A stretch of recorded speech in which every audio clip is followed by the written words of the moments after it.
생태계 구성 요소의 상호작용, 생태계를 이루는 생물 요소와 비생물 요소 사이에는 다양한 상호작용이 일어나고요. 이러한 상호작용으로 생태계가 유지됩니다. 생태계 구성 요소 사이에 일어나는 상호작용에는 어떤 것들이 있는지 살펴봅시다. 생태계는요, 크게 비생물 요소와 생물 요소로 구분됩니다. 비생물 요소에는 빛, 온도, 물, 산소, 이산화탄소, 토양, 기타 등이 있고요. 자, 1번은요, 비생물이 생물에게 영향을 주는 거고요. 2번은 생물이 비생물에 영향을 주는 거고요. 자, 4번은요, 생물과 생물 사이에 영향을 주고받는 겁니다. 자, 다시 정리하면요. 같은 종의 개체들이 모여 개체군이 되고요. 개체군은 뭐라고요? 같은 종. 개체군들이 모여서 군집을 형성하고요. 군집은 뭐라고요? 여러 종이다. 기억해 놓고요. 이때 각 개체군은 동일한 종으로 구성되지만 A, B, C와 같이 서로 다른 개체군은요. 각기 다른 종으로 이루어져 있습니다. 개체군 A, A란 종, 개체군 C, C란 종이고요. 개체군 B, 서로 다른 종입니다. 얘네들이 모여서 뭘 이룬다고요? 군집, 여러 종이 모여서 군집을 이룬다. 개념 잡고요. 자, 비생물 요소가 생물 요소에 영향을 주는 예입니다. 빛은요, 한 식물에 강한 빛을 받는 잎은요, 울타리 조직이 잘 발달되어 있고요. 자, 잎을 보면요, 여기 잎맥이 이렇게 있죠. 자, 여기 잘라볼 겁니다. 그러면 잎의 앞뒤로요, 표피 조직이 배치되어 있고요.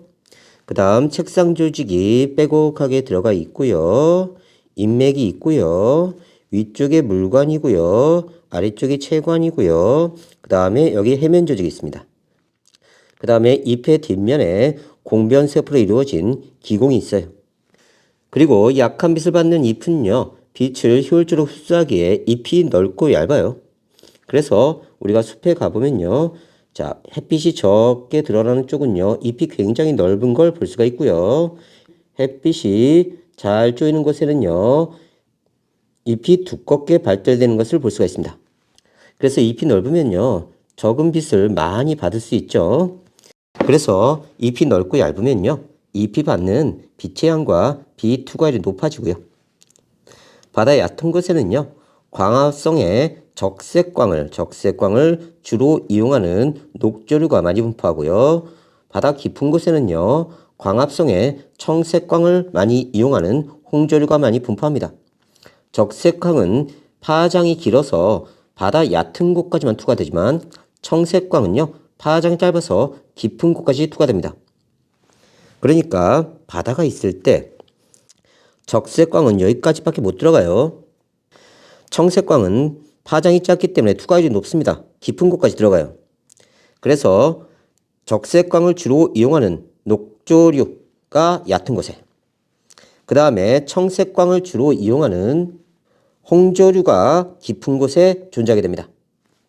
다음 일조량이 식물의 광합성량에 영향을 미치고요. 빛의 세기가 소나무의 성장을 영향을 미치고요. 개꼬리와 닭은요, 일조 시간이 길어지는 봄에 알을 낳고 송어나 노루는 일조 시간이 짧아지는 가을에 번식합니다. 다음 비생물 요소인 온도가 생물에게 영향을 주는 거예요. 온대 지방에 주로 서식하는 화렵수는 가을이 되어 온도가 내려가면 단풍이 들고 낙엽이 집니다. 추운 지방에 사는 포유류는 몸의 말단부가 작고 몸집이 커요. 열 방출량을 줄여서 체온을 유지하는 데 유리하다. 그래서 북극여우는요, 몸집이 굉장히 크고요. 말단부가 작아요. 반면에 사막여우는요, 열을 많이 배출해야 되니까 몸집이 작고 그 다음에 말단부가 굉장히 길게 잘 발달되어 있습니다. 저희도에서 고위도로 갈수록 열대우림, 낙엽수림, 침엽수림, 툰드라수로 분포합니다. 위도에 따른 기온과 강수량 차이 때문에 그래요. 그래서 적도 쪽에서 위쪽으로 가면 갈수록요, 기온이 낮아지니까요. 여기서는 열대우림, 그 다음에 낙엽수림, 그 다음 침엽수림, 북극 근처는 툰드라가 분포합니다. 개구리와 뱀은 변온동물이에요. 겨울이 되면 온도가 낮아지죠. 그럼 겨울잠을 자고요. 자, 수온은 돌말 개체군에 크게 영향을 미칩니다. 뒤에서 할게요. 물이 부족한 곳에 사는 건생인 식물은요, 뿌리와 저수 조직이 잘 발달되어 있습니다. 물을 잘 흡수하고 저장하기 위해서 그래요. 그래서 건생식물은요, 뿌리가 잘 발달되어 있고요.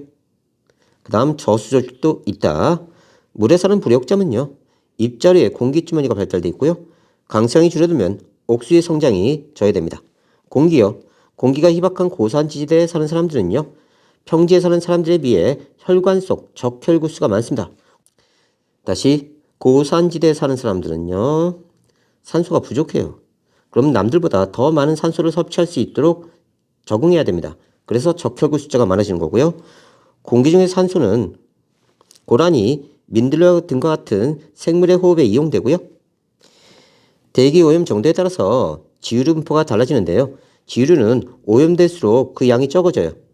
토양은요, 수많은 생물이 살아가는 서식지가 되고요. 토양의 무기염류, 공기, 수분 등은요, 생물의 생활에 영향을 미칩니다.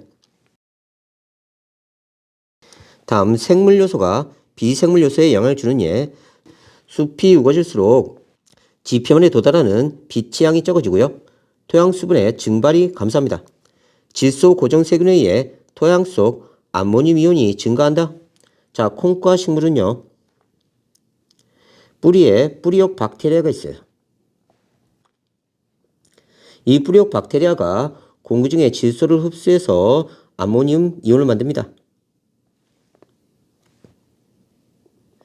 자, 공기 중의 질소는요, 매우 안정해요. 그런데 식물은 단백질을 만들어내야 되는데 이 질소가 반드시 필요합니다. 하지만 공기 중의 질소를 바로 이용할 수 없어요. 매우 안정하기 때문에. 그래서 콩과 식물의 뿌리옥 박테리아에서 이 질소 성분을 암모니아로 만들고요. 이 암모니아 성분이 암모늄 이온이 되면서 식물에 흡수돼서 단백질로 만들어지는 겁니다. 그래서 질소 고정 세균에 의해서 토양 속 암모늄 이온이 증가하게 되고요. 지유류에 의해 암석의 풍화가 촉진되고요. 토양이 형성됩니다. 버섯과 세균이 사체나 배설물을 포함한 유기물을 분해하면 토양 속의 무기물량이 증가해요. 그래서 얘네들은 생물이 비생물에 영향을 주는 예입니다. 생물 요소끼리 영향을 주고받는 예, 개체군 내 상호작용이에요. 같은 종의 기러기가 무리를 지어 이동할 때 리더를 따라 이동하고요. 개체군 내에서 각 개체가 일정한 영역을 차지하며 살아갑니다. 이건 개체군 내 상호작용. 자, 그러니까 얘는요, 한 종 안에서 같은 종끼리 상호작용하는 거고요. 개체군 간 상호작용은요, 또 다른 종과 다른 종 사이의 상호작용이에요. 생태적 지위가 중복되는 여러 종의 새가 서식지를 나누어 산다. 자, 새들이요, 나무에 사는데 서로 다른 종들이 서식지 위치를 나눠서 살게 됩니다. 이게 생태적 지위가 중복되는 여러 종의 새가 서식지를 나누는 거고요. 스라소니가 눈신 토끼를 잡아먹는다. 자, 이건 개체군 간 상호작용이에요. 다른 종끼리. 종 간 상호작용은 개체군 간 상호작용.